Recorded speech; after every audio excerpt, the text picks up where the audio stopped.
There can be no doubt that the Elite Dangerous game is in a difficult place right now.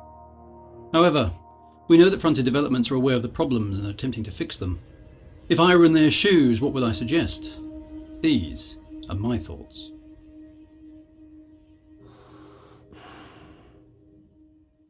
The woes that have beset the Elite Dangerous game are many, and have been covered in numerous ways, both here on YouTube and across social media, Reddit and the official forums. Whilst the criticism both the game and the company are deserved, commentators have pointed out that there does come a point whereby highlighting this further provides little additional benefit and may, in fact, harm the very thing that players and fans actually want: the likelihood of a resurgence in quality, playability, content, and fun from the game itself. I do not claim to speak for anyone but myself, but I understand that I, and many other far more notable figures in the Elite Dangerous community, do have a shared responsibility to at least attempt to provide some constructive feedback and suggestions as to what might be done to improve things. As such, here's my list. Please add your suggestions in the comments below.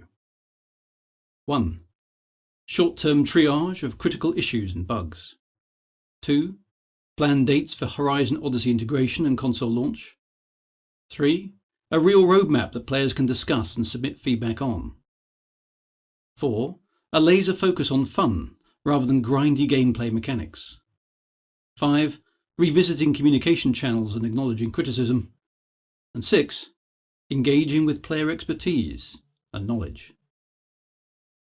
Let's take these one at a time.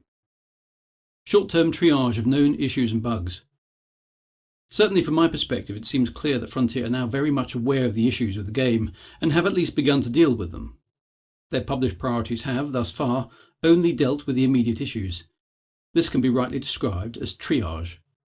Future plans have been put on hold, and the focus is on the immediate short term. I believe this is the correct first step, and I'm gratified to see them doing this. To be clear, I believe the following problems must be fully addressed before anything else can be achieved. Game stability. Crashed desktop, Torp Cobras, Mauve Adders and Purple Pythons. Optimization for sensibly spec'd hardware to run the game at a solid 60 frames per second, as per Horizons. Invisible rocks, terrain popping and repeating textures. Bug mission rewards, engineer unlocks, and spawning of materials and data. With that done, we can proceed.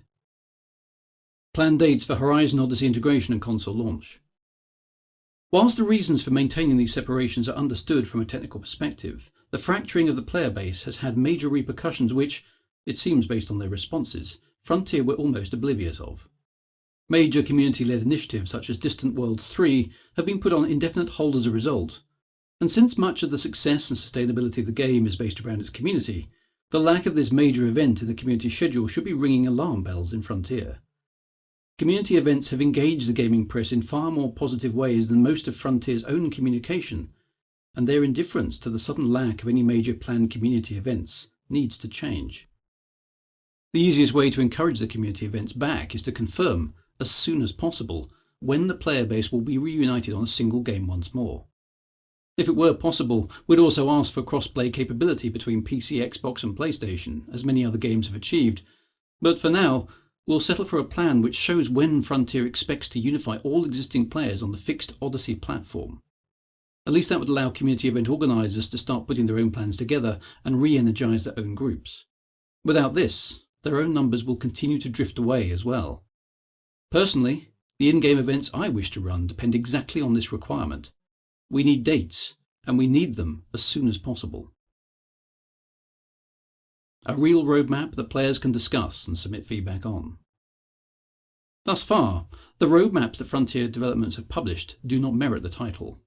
They have been simple lists of triage items and nothing more. A real roadmap would describe big-ticket items such as new ships, new SRVs, new lore and narrative content, major feature requests, for example, ship interiors or gas giants. These should be publicly visible and updated on a very regular basis to show precisely what Frontier are working on. Players should be invited to submit feedback on short, medium and long-term development goals. And whilst player wishes shouldn't be the only deciding factor in strategic decisions about the direction of the game, Frontier needs to dial back the arrogant, "it's our game and we'll develop it as we see fit in secret" attitude that has brought them to the situation they're now in. Other games developers can and do this, gaining the respect and support of their players as a result. To take a specific example, we should be able to see that the Panther Clipper is being considered and see its status, perhaps at a high level such as due in next release, or due in future release, or being considered, or not currently planned. This would go a long way to placate player concerns over the future of the game and drive positive speculation from streamers and other commentators. A laser focus on fun rather than grindy gameplay mechanics. One of the perennial complaints about Elite Dangerous is the grind. Whilst this is not a problem unique to Elite Dangerous, it is a major issue for the game and has been a major reason for the poor reception of the Odyssey release. There are far too many fun parts of the game that are gated behind a grind mechanic that simply takes so long for players to unlock that they just don't bother. Many experienced players cite that this is a major problem for encouraging new players into the game. The amount of grind required to access the more interesting parts of the game is simply too high. For example, to be able to fight the Thargoids effectively, you need to unlock weapons using Guardian blueprints, gather materials for the manufacturing of the weapons, and then continually synthesize ammunition to stay in the fight. The fights themselves are heavily influenced by random chance, what the community calls RNG. This means that the fun takes an awful lot of not so much fun in order to get to it. The same can be said of engineering, general materials gathering, and upgradability in general. The gameplay rewards are too few and far between, and the length of time waiting for RNG to run its course is tedious and unnecessary. Some will say there is no grind other than what you inflict upon yourself, but this is patent nonsense and doesn't cater for goal-orientated players who want to do particular things in the game and don't want to have to jump through many grind loops that do not interest them in order to access the content that does. Other games take a fun-first approach to this, whereas Elite Dangerous simply does not. The game developers will be well advised to take a good long hard look at every single point in the game where an unlock is required, and to make a major rebalance pass in favour of having fun first, and drastically reducing either the length or the requirements for those unlocks. Revisiting communication channels and acknowledging criticism. Frontier simply does not deserve the community that has formed around the Elite Dangerous game. Yes, that community is quirky and has its eccentrics and oddballs. But when faced with examples of favouritism, unofficial blacklists and censorship, whether accidental or intentional, it's no surprise that many players and community members feel aggrieved, slighted, or disenfranchised. The selective focus demonstrated by Frontier when it comes to various different communities and individuals comes across as indifference at best and contempt at worst.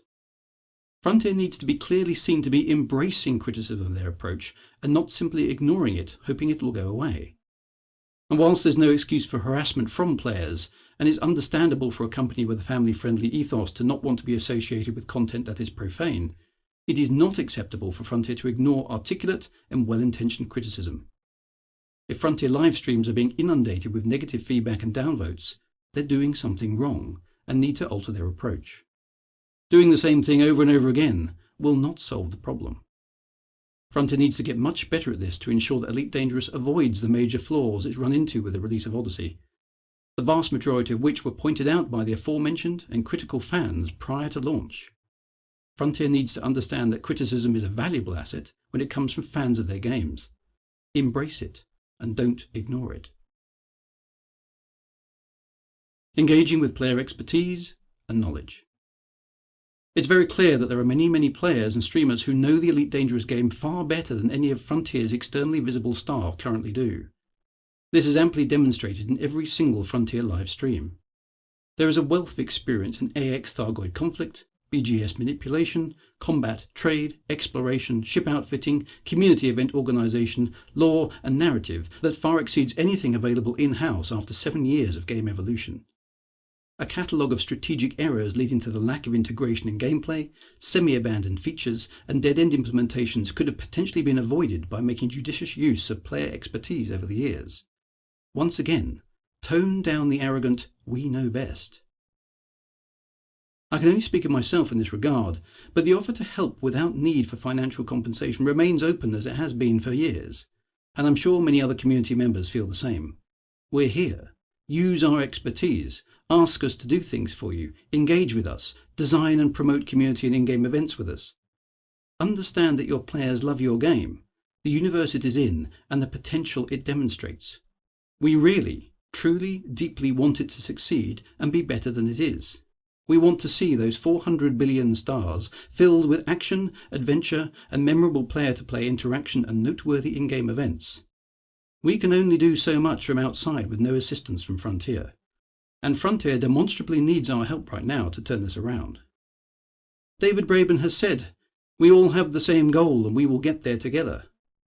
The key word here is together. Swallow the corporate pride, take a dose of humility, and help us to help you. Engage with your community. Don't keep us at arm's length and treat us as just a marketing vehicle for the good times. Engage with the community experts in combat, trade, exploration, narrative, and lore. Frontier might not deserve the community it has, but that community is still just about loyal even after all of this. The expertise is there. It's available right now. So the message to Frontier is imperative and urgent. Your community is here for you right now, with a wealth of expertise for you to avail yourself of. Use it or lose it.